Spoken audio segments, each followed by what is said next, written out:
All right, good afternoon, ladies. Good afternoon, sir. Good afternoon, sir.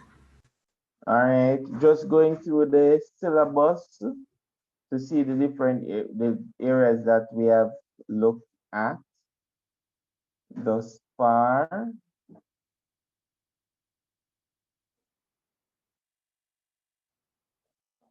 We know for sure that there are 3 modules. Let's see if I can put this here. There are 3 modules in the syllabus, module 1, 2, and 3. We are currently doing module 3 in the common hour, and also this incorporates the IA module 3. And so we're also doing module 1.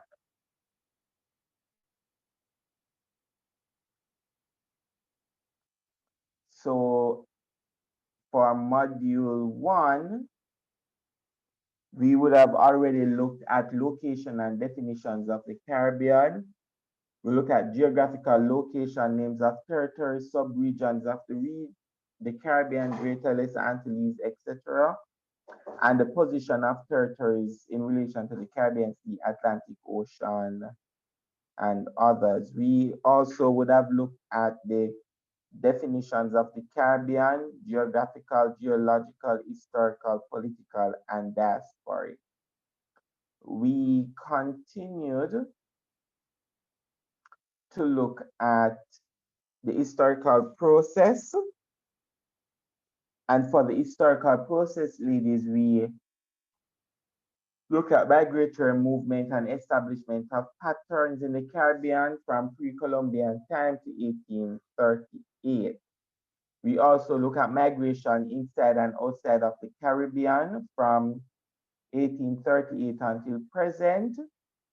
And we look at systems of production. What are the different systems of production, slash and burn, encomienda, slavery, indentureship, plantation system? And we look at how these systems were oppressive, right? And the different ways in which Caribbean people would have responded, or how they responded to oppression. The next, which also includes peasantry. We look at how peasantry, how they try to oppress the privileges, factors that led to the development of peasantry. And out of that, you can see how oppressive people try to sabotage the freely enslaved, the former enslaved people, and how they would have responded. The next thing, ladies, that we would have looked at this week through the presentation from last week to this week, movements towards independence. So we look at political enfranchisement, adult suffrage, internal self-government. Now, under peasantry, we look at the economic enfranchisement, things like shopkeeping and saving societies. Ladies, ensure that you're reading your textbooks. So far, we would have covered 1 from the syllabus, 2 from the syllabus, and we're going to do 3. So for today's class, we're going to look at society, characteristics of a society. For Monday's class, we're going to do culture. Then we're going to do cultural diversity, social stratification, creolization, and hybridization. And I want to finish this year, this term, looking at the impact of geographical phenomena. The truth is that over the years, I usually start geographical phenomena in January. But because you're not doing an exam this year, and school expires, I believe, the 11th of December, we can use those 2 weeks in December to do geographical phenomena. So we are way ahead. So when we return January, we can do impact of societal institution and Caribbean arts and popular culture in the region, which that part usually you finish, we could finish that within a day for one class. And we would have already touched on this because I would have incorporated this Caribbean global interaction where we look at issues, our Caribbean national influence, extra regional societies would have already done this already. The only part that I have not looked at is the impact of Rastafari. So we would have already done it. So we are, and that covers module 8. So we are on our way in finishing module 8. Sorry, module 1. We're on our way in finishing module 1. And then about February to March, we're going to start module 2. Also note that you also do module 2 in the common hour. So you're doing, so for January, you're going to do module 2 in the common hour, module 2 in class. So by March, you should finish the syllabus if we don't have any hiccups, right? And the school limits all of these different activities that they usually have. I think that's one of the reasons why the syllabus is flowing this year and we are ahead because you don't have all of these different cups and different, every minute you have class, sports day, and this and that. It's beneficial for me in that regard because we can finish the syllabus by March, end of March. So we're on track, ladies. And as I continue, as I finish a topic, I'm going to go through the syllabus because it is always good to cover yourself so students don't say that you didn't cover something in the syllabus, right? Always good to cover yourself to show that you would have covered every topic. Now, ladies, today's class, we're going to look at society and we're going to discuss the various characteristics of society. And in the looking at the different characteristics, we're going to look at some of the weaknesses or limitations of the characteristics. Okay. So before I go to the standard definition of society, when we hear the word society, what comes to mind? How would you define society?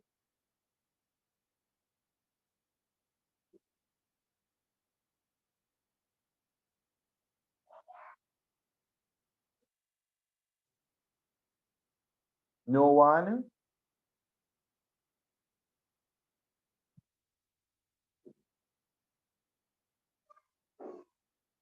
Ariel?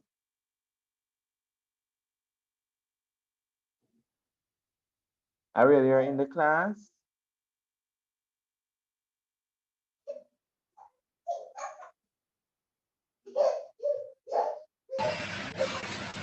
So did you ask a question? Oh, you didn't hear. Did I just break up? No, I can hear you now. Can you repeat it, please? All right, so I asked, how do you define society? Well, I think society should be. It's just a group, not necessarily unified or anything, but they just could live in a particular area or have a certain set of views. All right, someone had their hand up. Who was that person? Sure, it was me. I was going to say the same thing, but because you asked Ariel, I never answered. All right, thank you very much. Ariel, you're here? I doubt she's in the class. I'll just. Sure. Hello? Sir? Yes, you're here? Yes, sir. I stepped out for a minute. Okay. All right.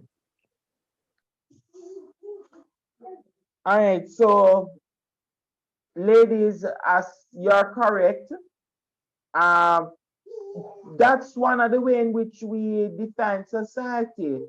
A people, group of people living together, and I'm glad that you would have touched on it. That necessarily not all of us have similar views in the society, which are some of the things that we're going to that will come out from our discussion on society.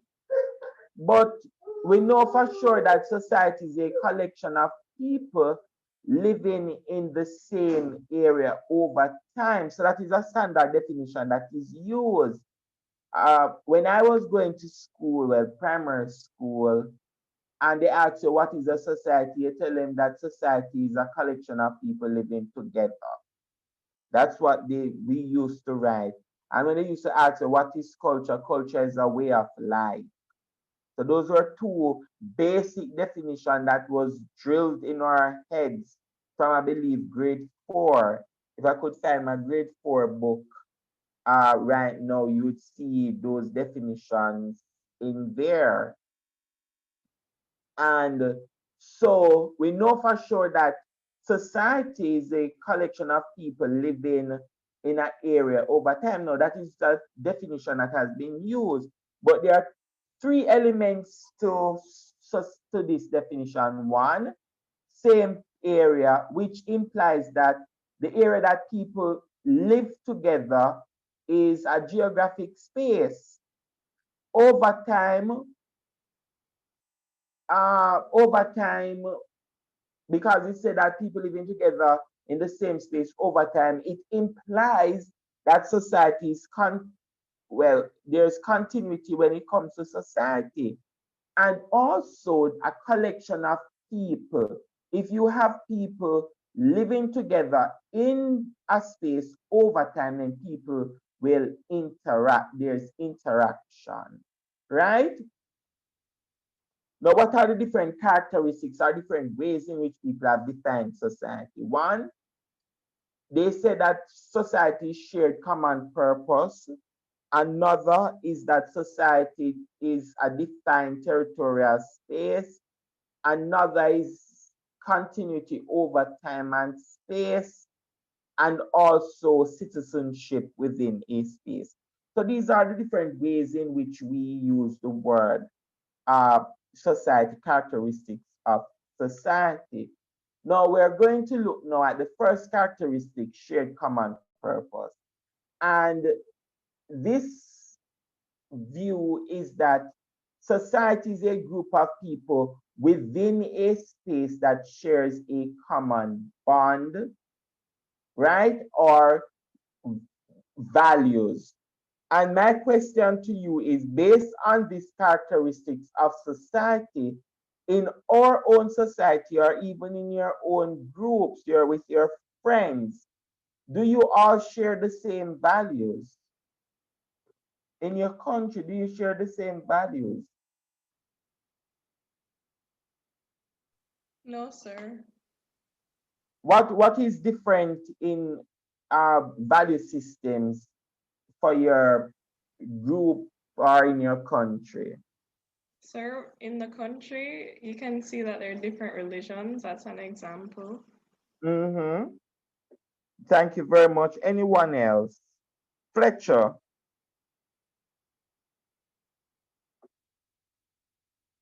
Ladies, if you don't respond to me while I'm talking, if I ask a question, you're not responding. Because if we are face to face, let me just tell you up front from now, if we are face to face and I ask you a question in the class, you don't respond, that is disrespectful. It is the same thing online. And therefore, I'm going to remove people from my class. Sir, something that's common is language.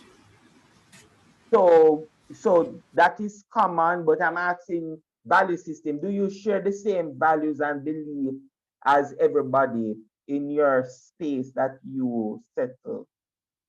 No, sir, not necessarily. All right, good. Bailey, Mackenzie. Yes, sir. Do you share the same value system? What is different? No, sometimes me and my friends may have a different view on a certain topic. All right, very good. And so Sir, go ahead for me, please, um, Blair. Christian had said religion. In Mhm. addition to that, your upbringing and the way you were raised can cause you to have a different outlook on something. So, That for is ex- true. okay, that's it. Sir. Go ahead, Blair.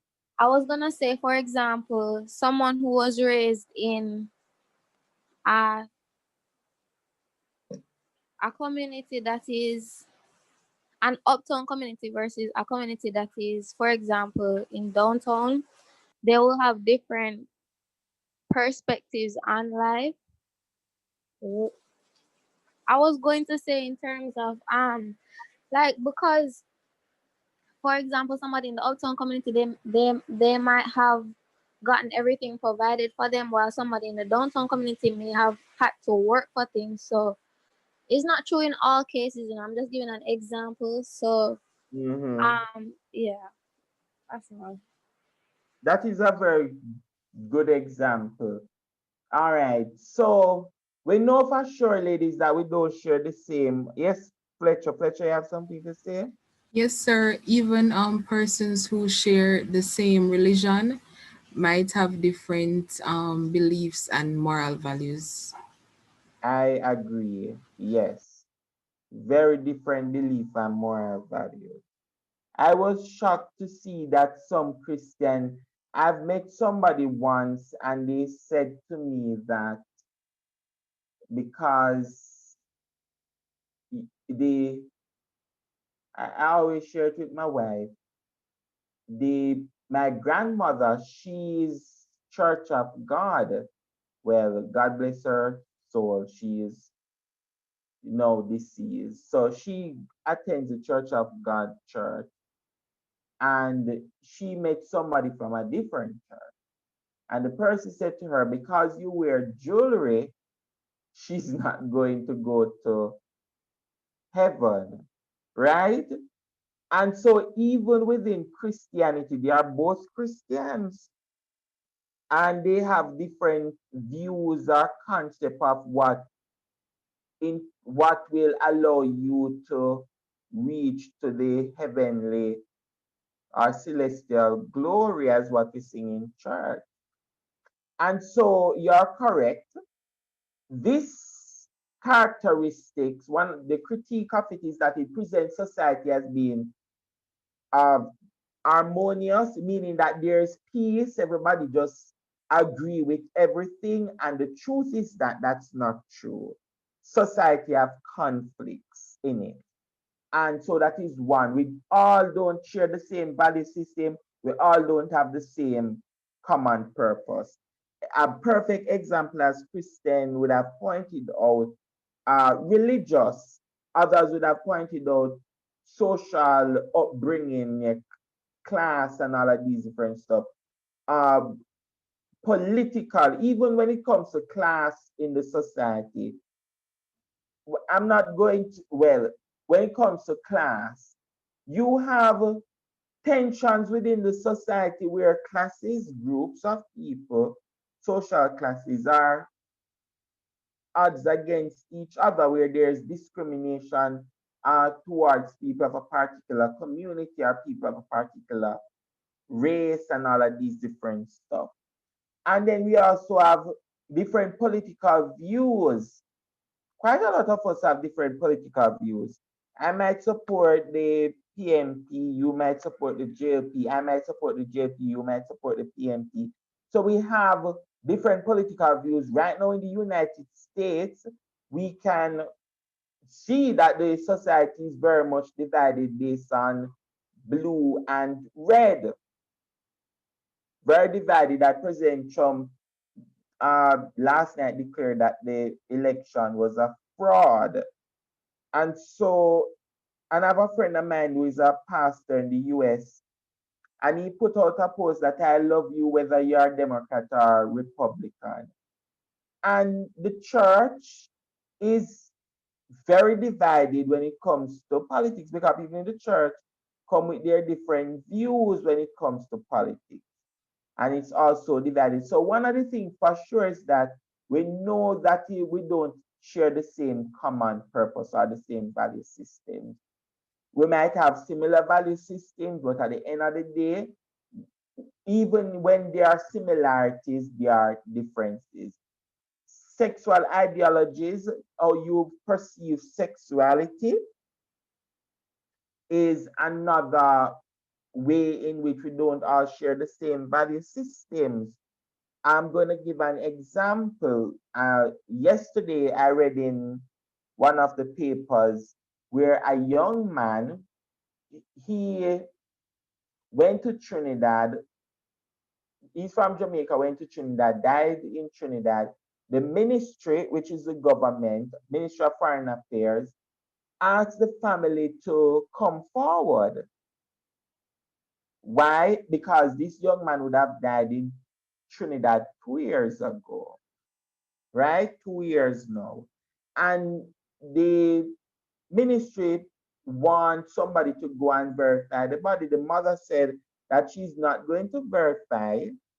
Aunt of the young man said, listen, I would pay the money to go to Trinidad, but I need a permission from you, the mother, to say that I give you consent to deal with the funeral arrangement for X and X person. The mother was adamant that, listen, I'm not giving any consent. Why? Because of the young man's sexual orientation. It is She said that he was a homosexual, so she's not going to give any consent. So she's going to let her son, him already dead already. My God, man, he's already dead. And for 2 years, you have the body of that person in a funeral home. And even with the help of other people, you don't want to do anything, but other people want to help. And you don't want to share, well, not share, but give consent so the person could get a proper burial. Yes. So we know people have different ideologies when it comes to sexual orientation. Another example is that in Jamaica, although people say that homosexuality is not, well, Jamaica portrays itself as being homophobic. The truth is that we have homosexuals who live in Jamaica. We have our neighbors who we know that who practice homosexuality. We know people from the LGBT communities uh, that lives in our society. On a whole, the country might be against it, right? But if you live in certain communities, like some uptown communities, these, and especially if you go to the pool, you have a pool area, you'll see it. You're not passing in anybody's business, but you just see it. You're just not a fast neighbor, but you're just sitting, right? And you know that people practice their lifestyle. While in the upper echelons of the society, people play a blind eye to it. In the inner city communities, persons are removed from their society, well, removed from their homes. Their lives are a threat because of their sexual orientation. And that's one of the reasons in Jamaica today we have a lot of males living in the gully. And because they were expelled, just like the Moors or the Spanish would have expelled the Moors from Spain, the parents and family members and community expel them from their communities because of their sexual orientation. And so we know that even within our own society, we have different views when it comes to um, sexuality, politics, religion. even when it comes to religion, even within the same denomination, you might have different views, right? And so we know for sure that we all of us living in this space, we don't share the same common purpose. Another characteristics of societies define territorial space. And so this characteristic say that for a society to exist, everyone must be in a defined territorial space, right? And so we ask the question, one of the critique is that society is more than borders that is on a map. Because once you have a territorial space, mean that you have borders, you have maps, right? For us that live on the island of Jamaica, we don't share our country with anybody else. We have our own island surrounded by the sea. Our shared space in terms of island is the sea. So once you step outside, step off land, you go into the sea, you're just in the sea. For other people in the world, or even in the Caribbean, perfect example, Belize and Guyana, they are on mainland territories, and on these mainland territories, people share borders. Let me give you an example. I should have had a map up here.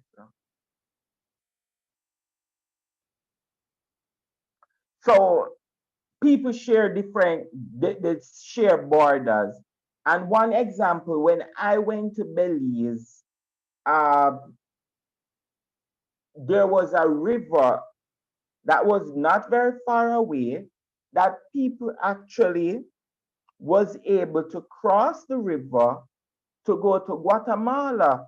There's no road, there's no, we call it no, no, we call it, no immigration officer, just a river that separates the country, Belize versus Guatemala. So once you step across the river, right?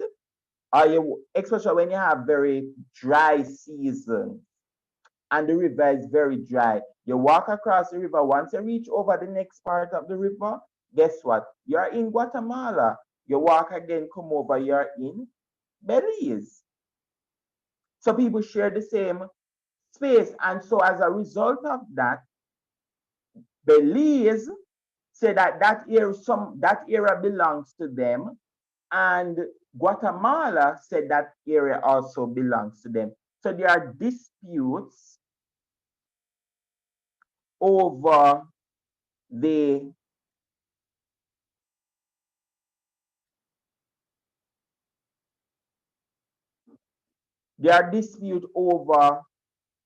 geographic borders. Same thing with Venezuela and Ghana. There are sections that people live on the border of Venezuela, the borderline between Venezuela and Ghana, and the people, you could say that the territory people that live on those borderlines, they could be very well Venezuelans and they could be very well Guyanese, or they could share the same nationality. Same thing with Belize and Guatemala. We have the issue with Mexico and US that share the same border, or Israel and Palestine. So we have all of these examples to say that, is it that the people that live on the border that is outside of this boundary? Because up to today, they are still disputing whether or not the boundary line for some of these territories. Is it that they are not part of the society? And also, when it comes to the territorial space, is it that people in the diaspora are not part of the Caribbean space because they are not physically here in our geographic space? So these are some of the critiques of the this characteristic. Another one is continuity over time and space. And so this implies that for a society to exist, people must live in a space, which is, if you realize that most of these definitions, space is very important, which implies geography uh, over a period of time. So there is continuity over a period of time, right? But one of the critique is that society is not static. Society changes. And we have people in our society that are not here as permanent residents. They don't live here for a very long time. Is it that they are not a part of our society? Uh, when I, so I would have lived in Barbados for 7 years. Uh, is it that when I was a temporary resident in Barbados at the time, is it that I was not a part of the Barbadian society? Or if when I went to Cayman to do research or what, visit family members or spend partially most of my time in Cayman, is it that I'm not part of the Caymanian society? Or if you have a family member that moved from one area to go and work for employment reason, whether long-term employment or short-term, is it that they are not part of that society because they are not there for uh, over a period of time? These are some of the critiques of this definition, or we call it now, of this characteristic. Another characteristic of society is citizenship within a space. And this implies that for a society to exist, people must have formal citizenship to a country. Is everyone in our society has the same citizenship? Do you all have the same citizenship? No, sir. No, sir. Exactly. And so within our own societies, we realize that you have people, so I'm going to touch on this point. You have citizens from other territories who would have migrated to your society. And this definition, so the fact that they don't have citizenship, uh, I am arguing that that should not exclude them from being a part of the society. The same thing if you migrate to other countries so another country, uh, and you don't have formal citizenship there, that doesn't mean that you're not part of that society. In addition, I want to make this point that citizenship regulation varies from country to country. Every single country has its own citizenship rules, how people become citizens. In Jamaica, Barbados, Trinidad, Grenada, the United States, there's a concept about birthright citizenship. So if you were born there, you actually become a citizen. And so don't care if your parents is there as undocumented immigrant.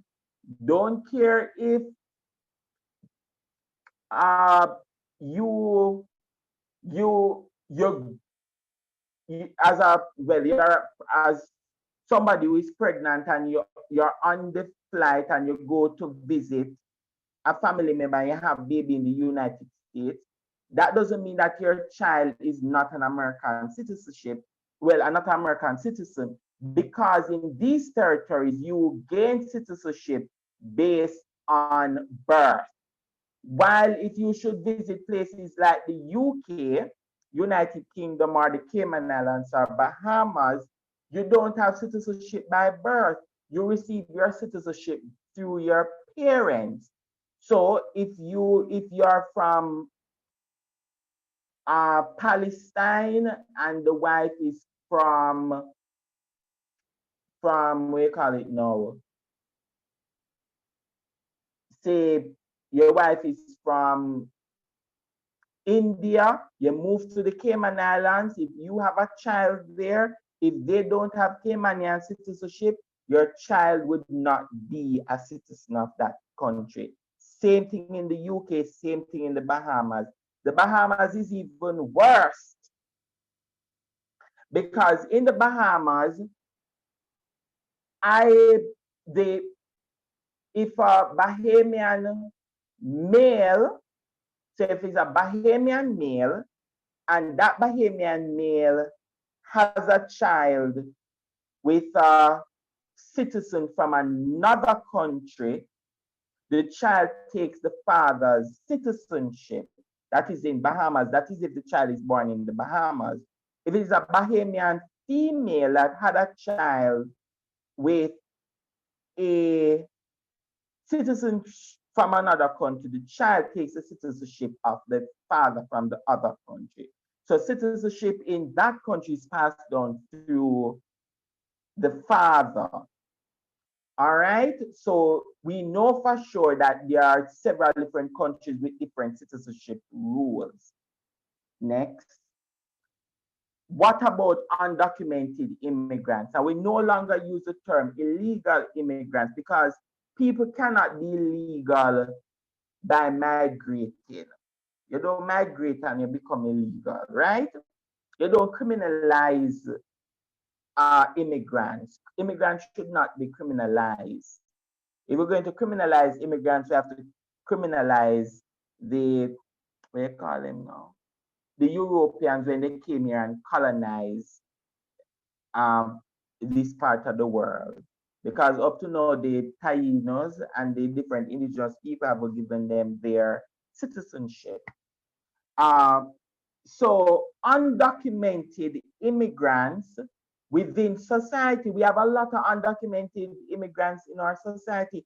If you go to Portland right now, I'm very sure you can find a lot of Haitians in who are undocumented who would actually live in Portland, That's Jamaica. true.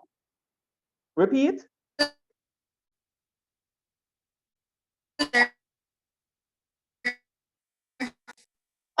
Shirley? Shirley, you're breaking up. So she was saying that's Sir, true. a lot of Go ahead for me. hate and unity. Yes.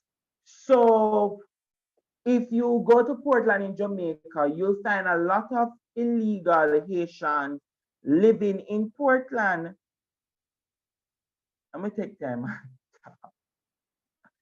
Even where, so on my apartment complex, the person who actually cleans the complex is from Cuba, right? And is a Cuban because every time I go to the pool, I always hear the Spanish speaking the Spanish. And she always, see my son and try to talk with my son. And she can hardly speak English. And so I know that, that people are here living undocumented. No, I don't have a problem with people being undocumented. But is it that she's not a part of our society because she don't have formal citizenship? Next is that if you go to the Bahamas, there's a lot of Haitians that live in the Bahamas. They don't have any form of citizenship in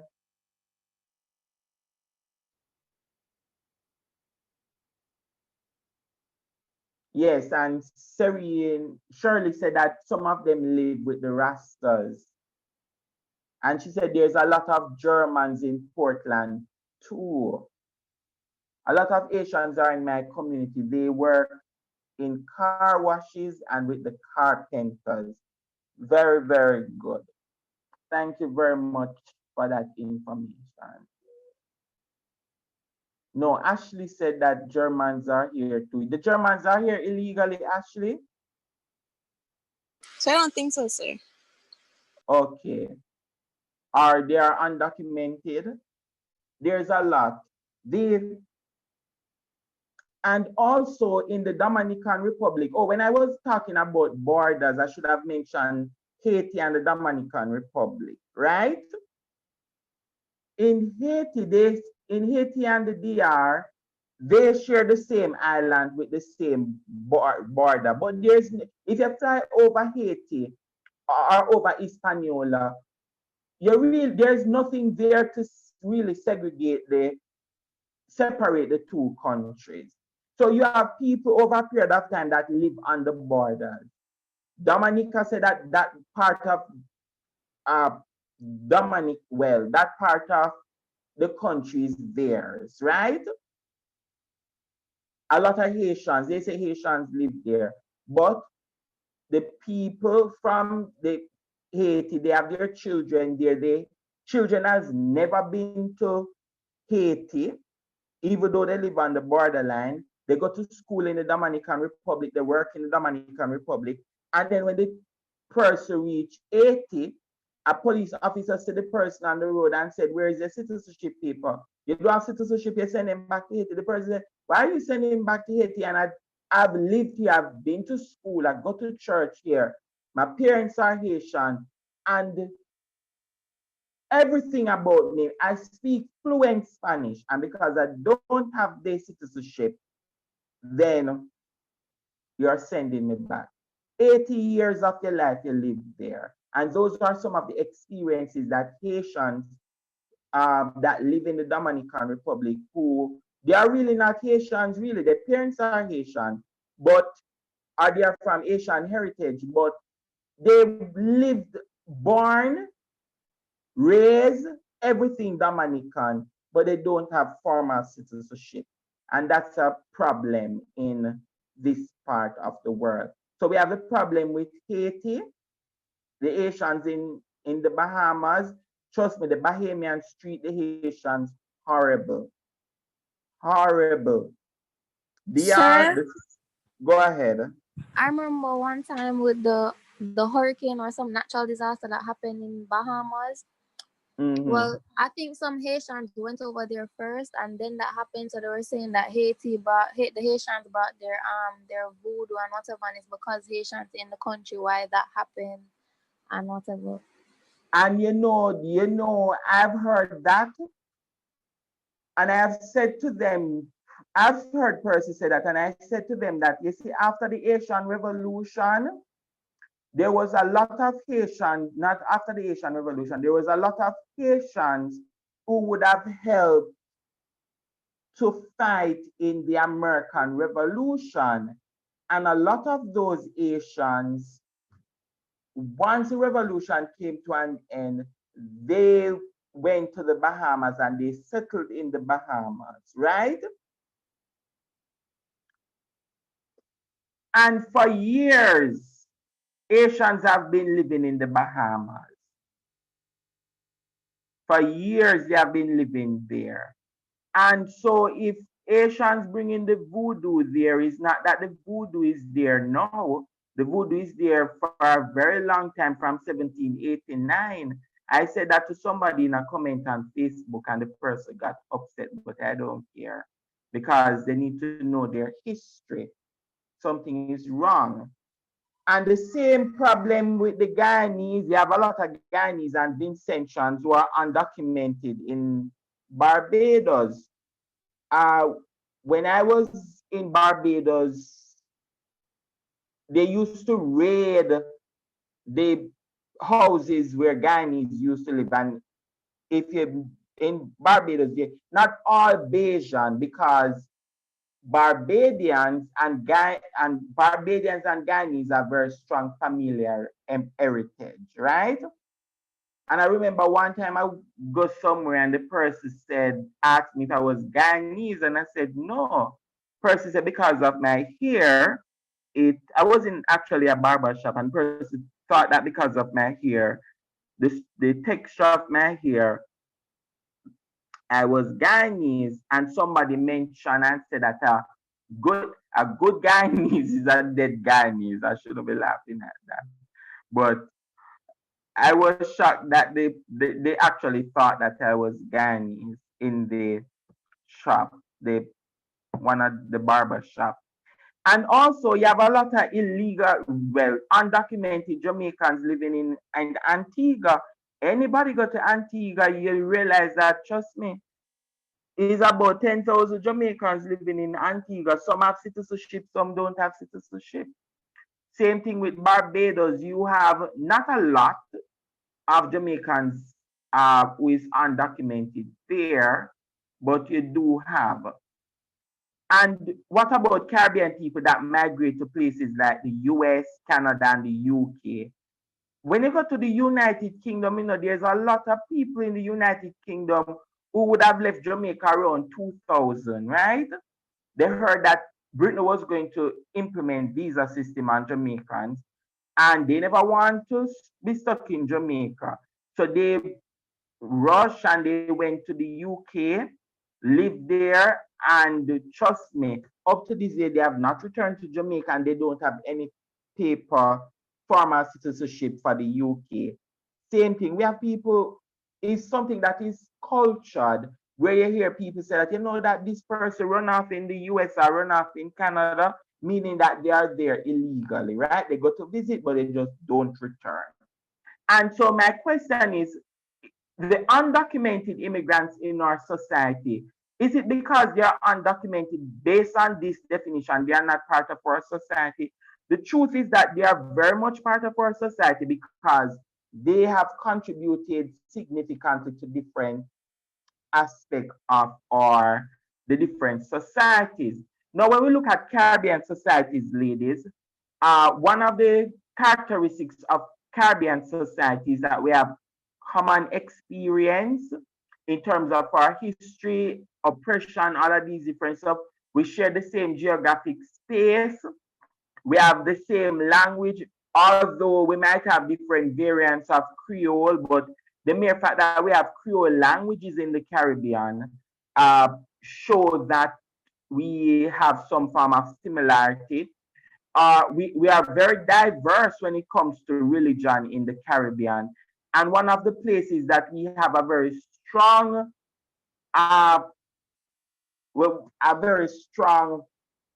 similarity or strength is in our diaspora. Look at what is going on in the US. Our diaspora is doing very good.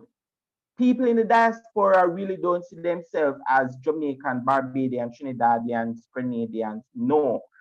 In the diaspora, people see themselves as West Indian or Caribbean. And so you'll find that most of your family members in the US, they either married to somebody who have some ancestry from another Caribbean country, right? So that is one. So these are some of the characteristics of our Caribbean society. Ladies, this was a past paper question from 2018. I'm not going to give you this question to do, but if you're a wise student, when the class finish, you can say, all right, let us try work on this essay and see if you can perfect your writing. So this question asks, examine the popular ways of understanding society. So that is the first thing. What are the different ways in how we understand society? What are the limitations of each? And when you are discussing the limitation, ensure to mention or give examples from Caribbean societies. Thus, what this question is asking is what are the characteristics of society, different ways in which we define society. So one way is that society is a shared common purpose, society is a defined territorial space, society is continuity over time and space, society is citizenship within a space. So those are the different ways in which, popular ways in which society is defined. Now, we would have gone through the critique. So we would have critiqued all of these. And in the critique, ladies, I would have also use examples from the Caribbean to support the critique. And this is what this question was really asking. Easy question that if you should get this question again next year, this should be a very good question for you, right? Because even when Shirley answering the question about citizenship within a space, she can use her own personal experience of the Haitians who are living in Portland, right? All right, ladies, any comment, any question?